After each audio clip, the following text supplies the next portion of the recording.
Sir, मुझे ये बात रखते हुए इस सदन के भीतर बड़ी खुशी है कि आज से कुछ दिन पहले इंडेक्सेशन पर जो तमाम सदस्यों ने अपनी राय रखी थी, मैंने भी अपनी बात रखी थी। हमारी उस राय के उस सुझाव को माननीय वित्त मंत्री जी ने स्वीकारा और आज से 2 हफ्ते पहले इंडेक्सेशन जो भारत के इन्वेस्टर से छीना गया था, वो बेनिफिट पार्शियली रिस्टोर किया गया है।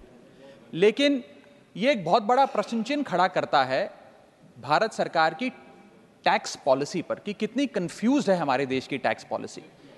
23 जुलाई 2024 को आप कहते हैं कि हम भारत के इन्वेस्टर से इंडेक्सेशन वापस ले रहे हैं और ठीक 2 हफ्ते बाद 6 अगस्त को कहते हैं नहीं वापस नहीं ले रहे हैं, इनको वापस पहुंचा रहे हैं। ये दिखाता है कि जब आप बिना सोचे समझे या किसी अर्थशास्त्री की राय पर नहीं, जिन लोगों को अर्थशास्त्र के बारे में जानकारी नहीं है, उनकी राय पे अगर बजट बनाएंगे तो इसी प्रकार के फ्लिप फ्लॉप्स देखने को मिलेंगे।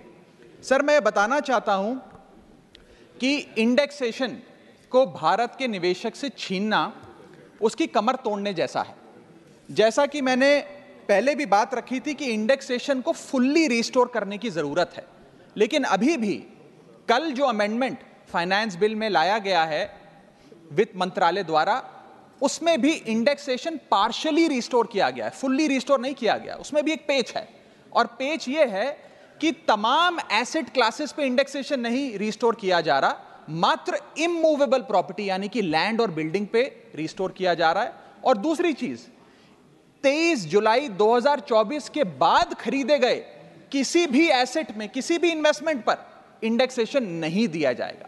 मैं आज आपके माध्यम से सरकार से मांग करूंगा कि इंडेक्सेशन को फुल्ली रिस्टोर किया जाए, सारे एसेट क्लासेस पर रिस्टोर किया जाए और 23 जुलाई 2024 के बाद खरीदे गए, बाद निवेश किए गए एसेट क्लासेस में भी इंडेक्सेशन का बेनिफिट मिलना चाहिए। और इंडेक्सेशन के बेनिफिट से खिलवाड़ करना, एसेट क्लासेस से इंडेक्सेशन को समाप्त करना एक बड़ा सवाल खड़ा करता है कि क्या हमारे देश की वित्त मंत्री इन्फ्लेशन एडजस्टेड प्रॉफिट्स में विश्वास नहीं रखती?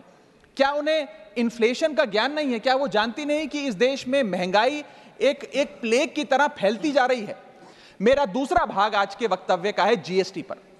पहले तो मैं सरकार के मंत्री नितिन गडकरी जी का जो एक चिट्ठी सामने आई, उन्होंने अपनी सरकार के वित्त मंत्री को चिट्ठी लिखते हुए कहा कि लाइफ इंश्योरेंस और हेल्थ इंश्योरेंस पर जो 18% जीएसटी लगाया उसे वापस लिया जाए। मैं उनकी इस मांग का समर्थन करता हूं और सरकार से मांग करता हूं कि हेल्थ और लाइफ इंश्योरेंस पर कम से कम हम जीएसटी ना लगाएं। ये कोई लग्जरी गुड या लग्जरी प्रोडक्ट नहीं है। और मुझे ये बताते हुए खुशी है सर कि parliamentary standing committee on finance की आज से 6 महीने पहले रिपोर्ट आई थी, जिसका हिस्सा मैं भी था। मैं भी parliamentary standing committee on finance का सदस्य हूं, जिस समिति ने अपने पैरा नंबर 2.10 में साफ तौर पे सरकार से अनुरोध किया कि हेल्थ इंश्योरेंस और लाइफ इंश्योरेंस पर जीएसटी कम किया जाए, समाप्त किया जाए, ना लगाया जाए।